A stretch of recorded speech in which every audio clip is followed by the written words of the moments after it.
अस्सलाम वालेकुम students.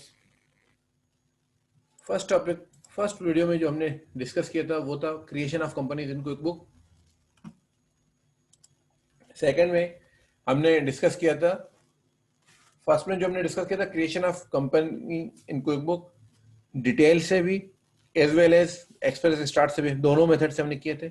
Second जो इसमें चीज़ थी वो, सेकंड वीडियो में जो हमने बात की थी वो था चार्ट ऑफ अकाउंट के edit for creation of chart of account.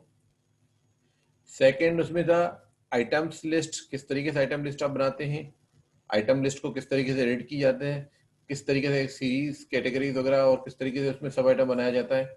इन सब डिटेल के बाद हमने नेक्स्ट जो आइटम डिस्कस किया था वो सप्लायर से किस तरीके से हम परचेजेस करते हैं, तो जो क्रेडिट पे परचेज करते हैं उसको हम किस तरीके से पेरोल पे ऑर्डर के थ्रू, एज वेल एज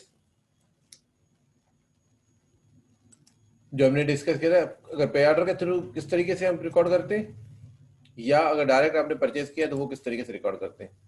इसके बाद आपने किया था सेल्स, कस्टमर्स को किस तरीके से सेल्स करते हैं और सेल्स किस तरीके से सेल्स से कस्टमर्स को आपको पेमेंट रिसीव करते हैं, और रिसीव करने के बाद अनडिपॉजिट फंड जो आ जाता है उसमें आपने उसको किस तरीके से एलोकेट करते हैं एज पर योर चॉइस। क्योंकि अनडिपॉजिट फंड इसीलिए कस्टमर का आता है कि आपके पास जितना भी आपने कस्टमर से रिसीव किया उसमें आपके पास ये मेंशन नहीं होता कि वो आइटम, वो अमाउंट आपने कौन से बैंक में डिपॉजिट करने हैं। आपके पास लेट सपोज जो क्वेश्चन में यूबीएल एंड एचबीएल दो बैंक अकाउंट थे, हो सकता है आप यूबीएल में डिपॉजिट करें, हो सकता है आप एचबीएल में करें। तो ये तो अकाउंटेंट अपने चेक्स के हिसाब से, कैश फ्लो के हिसाब से मेंटेन करते हैं। इसके लिए इसका कोई, इसमें कोई सॉफ्टवेयर का कोई कमाल नहीं है। अब आपके पास अगर आप देखें, अच्छा सप्लायर से किस तरीके से पेमेंट किए और वो सब कस्टमर से किस तरीके से रिसीव किए, as well as customer supplier को आपने जो पेमेंट की है, ये पेमेंट एंड सप्लायर की सब चीजें करने के बाद आपके पास अगर कोई चीज आपने एक्सपेंसेस रिकॉर्ड किए, एक्सपेंसेस के लिए आपके पास वेंडर, लेट सपोज मैंने एक मिसाल दिया था के ई, अगर आपका वेंडर है तो फिर आपके पास सेम वेंडर सेंटर से के ई इंटर होगा या डायरेक्ट पे बिल में करेंगे। तो यहाँ पे आपके पास के ई, अगर आपने के ई से परचेज, के ई का इलेक्ट्रॉनिक्स का बिल है तो ये एक्सपेंस में जाएगा। अगर आप आइटम्स परचेज करें के ई से कोई चीज सेल्स के लिए तो वो आपके आइटम्स यहाँ पे आएंगे आइटम्स में। ये दोनों चीजों का सेग्रीगेशन देख लीजिएगा। जितना अगर आपने कोई बिल पे किया यूटिलिटीज का, आप यहाँ अमाउंट सेलेक्ट करेंगे या सेव करेंगे तो आपके पास वो लाइबिलिटीज में आ जाएगा। अब पहले हमने एक किया था, अब मैं फर्दर इसमें लेट सपोज 5000 रुपीज का आपके पास के ई का बिल आ गया, हमने सेव एंड क्लोज किया, आपके पास लाइबिलिटीज में ये चीज आ गई। अब अगर आपने के ई को पे करना है तो सिमिलर के ई से आप शो, ये सब बिल्स आ रहे हैं, इसमें कहाँ से पेमेंट कर रहे हैं, लेट सपोज हमने कैश से पेमेंट कर रहे हैं तो ये पे बिल्स, ये आपका बिल पे हो गया के ई का।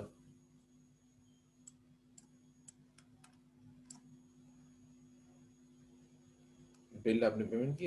इस तरीके से मैंने एक्सपेंसेस रिकॉर्ड किए थे कि अगर बिनाशिम से आपने अगर कोई चीज रिकॉर्ड, बिनाशिम से अगर आपने कोई परचेज किए, बिनाशिम से परचेज किए तो ऑफिस सप्लाईज 1500 रुपए के, यूनिफॉर्म 2500 रुपए के, एंड मील एंड एंटरटेनमेंट के 7500 रुपए के परचेज किए थे। लेट सपोज ये हमने 3500 का परचेज किया, 7500 हमने परचेज किया था, हम इसको कैंसिल ही कर देते हैं।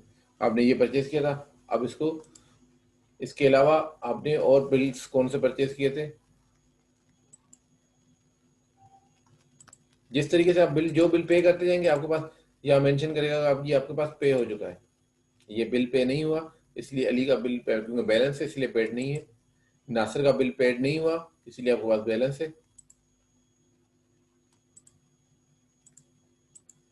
जो पेड हो चुके हैं उसमें ऑटो आपके पास पेड की स्टैंप लगी हुई आएगी। अब आपके पास, आपने एक्सपेंस भी रिकॉर्ड कर लिए। अब आपके पास जो इश्यू था वो ये कि हम परचेज कर रहे हैं और कैश पे परचेज कर रहे हैं। अगर कैश परचेज करते हैं तो आपके पास मेक जनरल एंट्रीज में जाएंगे और यहाँ पे आपके पास इन्वेंट्री एसेट्स, आप यहाँ पे आप cash purchase, basically corporate level पे कैश सेल्स और कैश परचेज इसलिए भी नहीं होते, आप भले उसकी पेमेंट कैश से कर लें, मगर आपके पास रिकॉर्ड बिल से रिकॉर्ड करना है कि अगर सेल्स कर रहे हैं तो सेल्स आपके पास अकाउंट लाजमी कस्टमर में जाएगा। आपने बिल सेम टाइम पे बना के सेम टाइम पे उसको बिल कैश रिसीव कर दिया, दोनों में अकाउंट में कोई डिफरेंस नहीं है। आपने कैश रिसीव किया या बैंक रिसीव किया, वो आपके पास अगर सेम टाइम पे कर रहे हैं तो सेम टाइम पे उसी तरीके से होगा। अब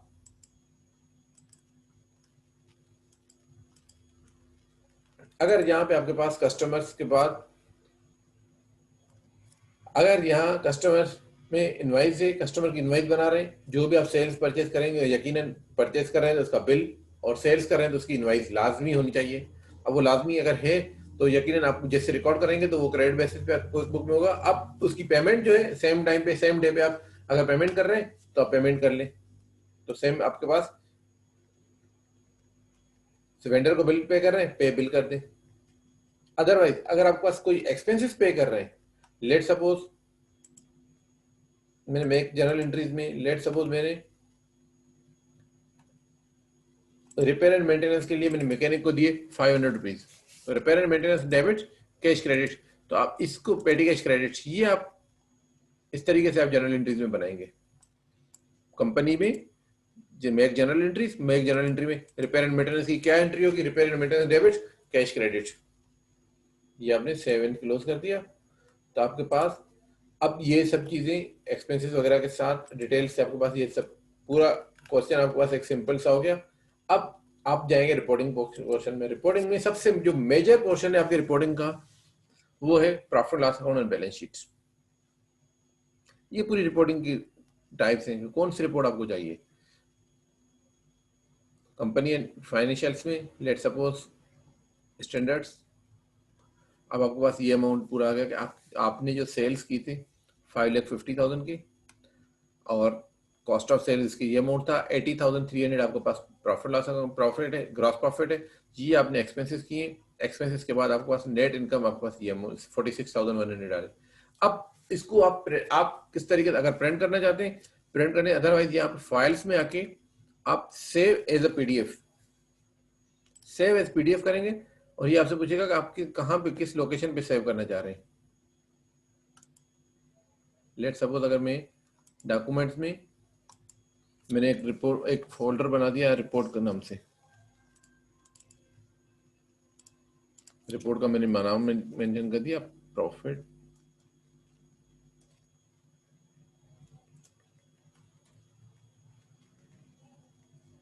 प्रॉफिट एंड लॉस अकाउंट, ये आपने सेव किया। तो यहाँ पे ये आपके पास एक रिपोर्ट बन गई। अब मैं इसको दोबारा ओपन कर रहा हूँ डॉक्यूमेंट्स रिपोर्ट के सेक्शन में, ये पीएनएल मेरे पास, अब मेरे पास ये पीएनएल की रिपोर्ट आ गई।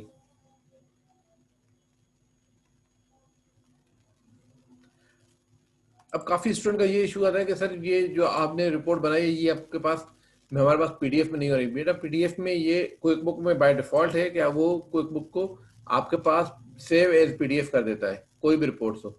अदरवाइज आप यहाँ से अगर प्रिंट करेंगे और यहाँ पे अगर आपके पास पीडीएफ का फोल्ड, अगर पीडीएफ प्रिंटर सिलेक्ट है या अगर ये पीडीएफ सिलेक्ट है, आप इसको ओके करेंगे तब भी आपके पास ये सेम चीज,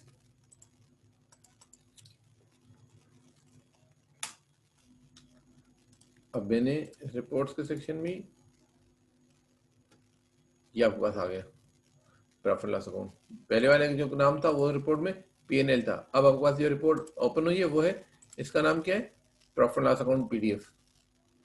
इसके अगर किसी लोकेशन पे सेव करनी है, ये मैंने वहीं पे डॉक्यूमेंट रिपोर्ट्स में सेव कर दी।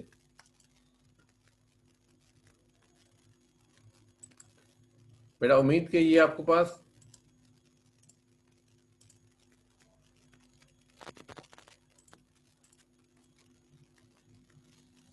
उम्मीद है कि ये आपके पास आइटम्स की ये चीजें सब क्लियर हो गई होंगी।